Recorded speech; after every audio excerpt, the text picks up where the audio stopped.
is the stress equation.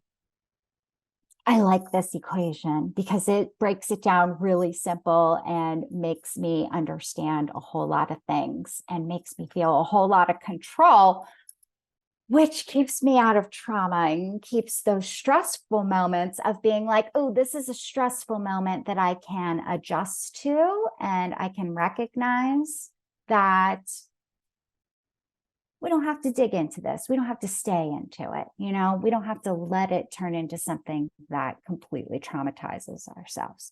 So as you can see, the stress equation is stressor plus perception of threat leads to stress. So I like to look at it as the event plus neuroception leads to activation. So let's talk about the first part. The event. Events can be internal or external. Internal events are things like illnesses, physical injury, hunger, thirst, sleep deprivation, chronic pain, intense emotions, flashbacks, nightmares, and intrusive thoughts. These are all things that can be the creator, that first piece of the stress equation. External events, of course, are anything that create any kind of change in our lives or our social status, from bills and traffic, fighting with somebody, to even bigger things like harassment and discrimination. But something that I want to throw out at you is that stressors are not necessarily all, quote, bad things. You know, these things sound like, oh, these are pretty negative things. I don't want to experience them. What about things like buying a new house or getting a promotion or having a baby? These are things that we generally celebrate, so we call them good things, but they're still stressors. There's a change going on here. In addition, these internal or external events can be acute or chronic.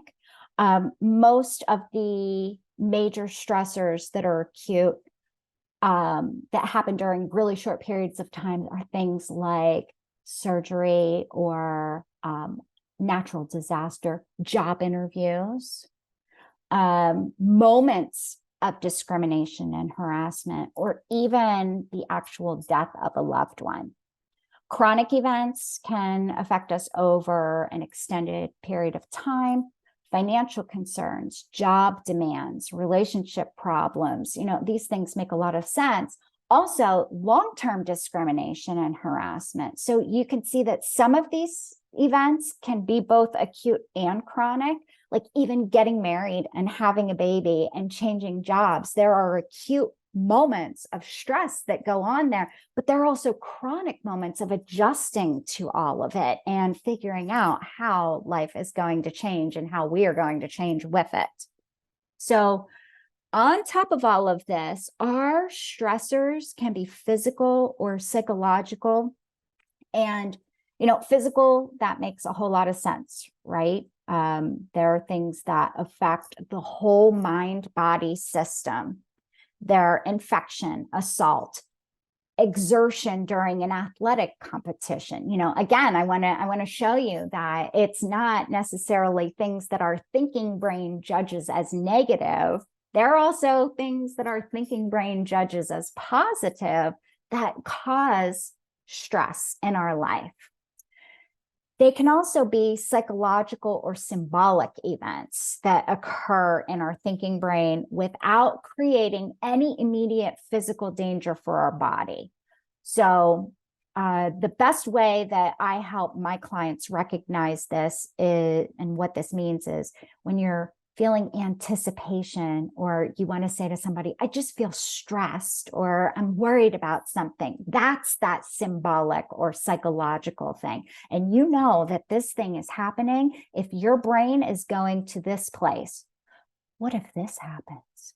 What if that happens? What if this those what if thoughts alone can create the stress. You don't need something else to have the what if thoughts. You can be hanging out on your couch, having a lovely evening of Netflixing and chilling. And all of a sudden you can just be like, you know, what if this happens? Boom, you just created an event.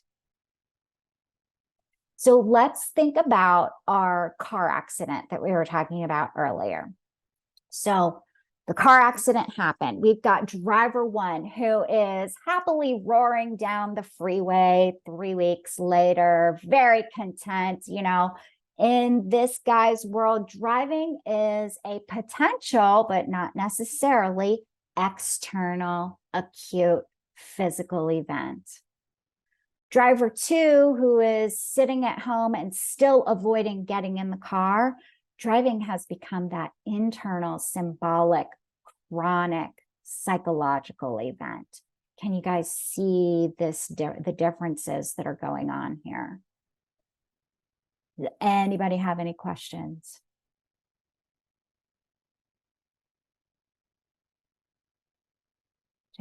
I see a hand. Yes. Yeah, can you repeat that again? What does driver one do and driver two? Because I didn't catch it. Sure. No, not a problem. Yeah. So driver one was the person that is very happy to be driving again after their accident, right? So now when driver one goes to look at his car, is potentially an external event. He's not having any kind of internal symptoms going on here. He's got that external, that's a thing. He has got, it's an acute, it could be potentially an acute thing. This is a moment. This isn't a long-term thing. And then it would be a physical event to him because he doesn't have the psychological pieces going on. Is that helpful? Yeah, that makes sense. Thank you. Sure.